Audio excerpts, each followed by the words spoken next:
Well, when you start moving things around, golly, I think I should ride. I think I should just ride this around just to ride it. Who knows? You know what's really nice about the Honda and some of the Hondas, they have the tire pressures right here. I can figure out what tire pressure they need to be put in this bike because this thing hasn't been ridden on the street. I know these tire pressures are off, so that's pretty neat, isn't it? I'm gonna put some air in this thing just to have air in it, but they got a lot of things going against me. Dead inspection, a dead tag, but if they ran it, they'd see I did renew my registration. So I call my buddy down at Motorcycle to Dulles and say, hey, you got any time for a fast inspection? I don't know, it's so hot out there. I mean, it's just so hot that when you'll be sitting in the damn traffic, you'll be like, get outside here and it's toasty warm, everybody. I don't know. I mean, that afternoon is so nice. We shall see, everybody. That was a great idea. I was off by about 10 pounds on each tire. You know, riding off-road, I think in some ways, that's your advantage. In other ways, not so much. Incredible how much money you pay for these bikes. This doesn't have like a center stand on it. I mean, it's just incredible. When you stop and think about how much money you spend. Here's the Grom. Now, Grom would be fun, but that thing's only going to hit about 45 miles an hour. Get run over on that damn thing. So, I've got the Harley back here now. Need to put a battery tender on it. I don't even know. Do I have a battery tender on this one here? I don't. What happened to it? Oh, yeah, I did. It's right here. Even I can't see it. No, Scouty. Here I go upstairs. So, the battery tender stuff. Yeah, that's your best, worst enemy, if you know what I mean. Yep, there she is, all nice and clean and parked. A lot of people were saying I wouldn't touch that exhaust. I don't disagree. I mean, that's a very sharp-looking motorcycle, and to change out the mufflers, I don't think it'll ever match. Yeah, now once again, do I get motivated to go ride again? I don't know. Sure is tempting, that's for damn sure, but it's damn hot out. So once you get all geared up, it's just, Now, what started all this was to get the car in. I'll get the Camaro in. This thing's black. So this thing will just burn up out here. So I'm going to get this car back in the garage because it's just so hot. I don't want it being out here. And woo, this thing's like an oven. You have to grasp for air. Wow. Woo. Yeah. All right, now. Whew, man. Oh, my gosh. Get the windows down. That's for damn sure. It would be nice just to drive this around in all reality, just to have some free-spirited, fun driving time, which that's possible. In the Camaro Z28. Yeah, the wife's calmed down, kind of get that whole shit show back in order. If you're married, you know all about that. It's a difference of opinions. That's where it's challenging in relationships, is what one person thinks right versus the other person thinks is right versus wrong. And that's where in most relationships it goes south, especially when you have kids. That's challenging. Extremely challenging. Here I am backing up, and I have no backup camera, so you just have to assume that I get everything out of the way to back this thing in without backing into something. And then it's really tight back there. There's no sensors, nothing.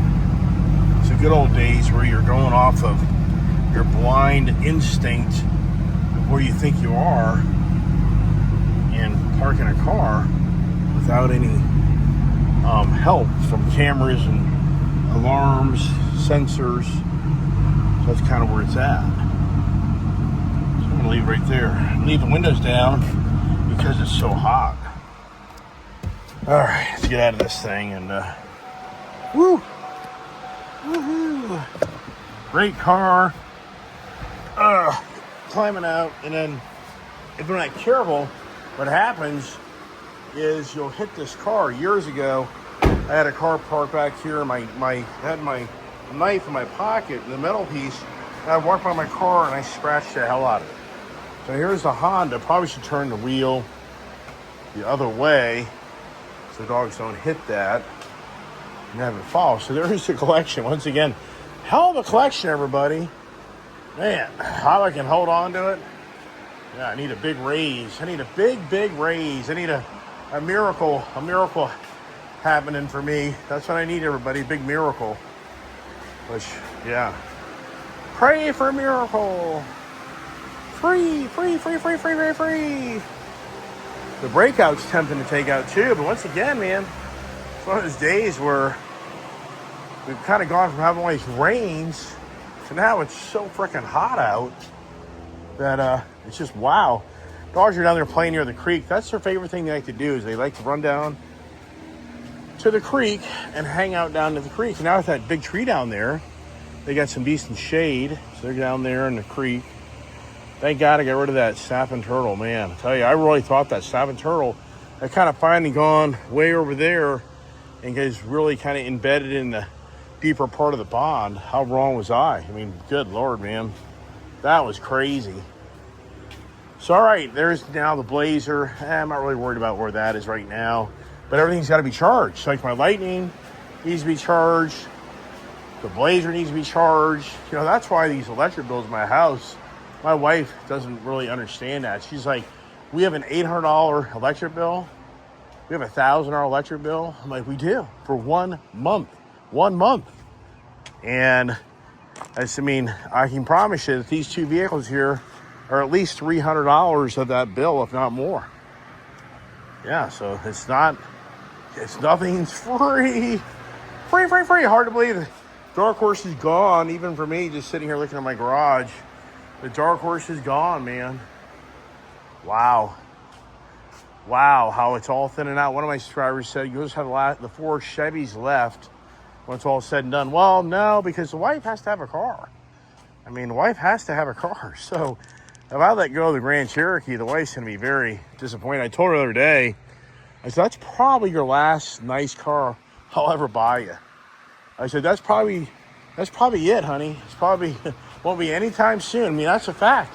The odds are that'll be the last nice car I will have bought her.